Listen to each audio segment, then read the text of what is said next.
দাওয়াতি গল্পের ছোট্ট কিছু মুহূর্ত। আচ্ছা বলেন তো, আপনারাও কি আমার মতো মিডনাইট ক্রেভিং পাগল? আপনাদের সাথে ভয়েস ওভারে আমি সাদা পালক। ওয়েলকাম টু মাই আজকের গল্পে আমার দিনলিপি।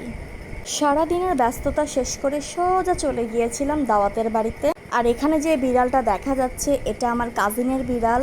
মোটামুটি ছোট থেকে ওর কাছেই বড় হয়েছে। ও নিজে হাতে এটাকে যত্ন আত্তি করে বড় করেছে। অনেক দিন পর সবার একসাথে দেখা, খুব একটা বেশি ফুটেজ এখানে নেওয়া হয়নি। শুধু আমরা গল্প করেছি, আড্ডা দিয়েছি, আর হাসাহাসি তো ছিলই সাথে। খুব তাড়াতাড়ি আমার আরও একটি ট্রাভেল ভ্লগ আমি আপনাদের সাথে শেয়ার করব। ব্যস্ততার খাতিরে আসলে ভ্লগগুলো দেয়া হচ্ছে না। অনেক মজার অনেক দারুণ ভ্লগ আপনাদের জন্য ওয়েট করছে। আর এখানে আমরা বাসায় চলে আসার পর আমাদের দুই বোনেরই ক্রেভিংস হচ্ছিল যে আমরা একটু কাবাব খাবো এবং একটু লাচ্ছি খাবো। যে পরিমাণ গরম পড়েছে, আসলে ঠান্ডা কিছু না খাওয়া পর্যন্ত একদমই শান্তি পাওয়া যাচ্ছে না। তো এখানে চলছে আমার ম্যাঙ্গো লাচ্ছির প্রসেসিং। রান্নাবান্নার বিষয়ে খুব একটা পারদর্শিতা আমার মধ্যে নেই। এতদিনে আপনারা জেনেই গেছেন, এখনও অলরেডি জানেন, কিন্তু তারপরেও একটু ট্রাই করছি সো দ্যাট একটু মজা করে নিজে খেতে পারি। আপনাদের সাথে গল্প আড্ডা দিতে দিতে অলরেডি এখানে আমার লাচ্ছির প্রসেসিং শুরু হয়ে গিয়েছে।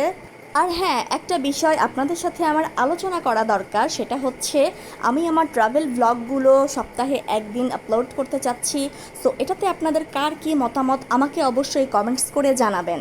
কষ্ট করে আমার বানানো প্রতিটি ভিডিওই আপনাদের জন্য ইউটিউব চ্যানেল এবং ফেসবুক পেজ, প্রতিটা জায়গায় আপনাদের ভালোবাসার জন্য আমার তৈরি করা। অবশ্যই আমাকে কমেন্টস করে জানাবেন আপনারাও আমার সাথে একমত কিনা। আর হ্যাঁ, এবার বলেন তো আমার লাচ্ছিটা কেমন হয়েছে? যাই হোক, লাচ্ছি বানানো ডান, কাবাবও মোটামুটি রেডি। এখন চলবে আমাদের খানা পিনার আয়োজন। এই ছিল আমাদের মিডনাইট ক্রেভিংসের সব অ্যারেঞ্জমেন্ট। দেখা হচ্ছে নেক্সট ভ্লগে, নেক্সট কোনো ভিডিওতে। সেই পর্যন্ত ভালো থাকবেন, বাই।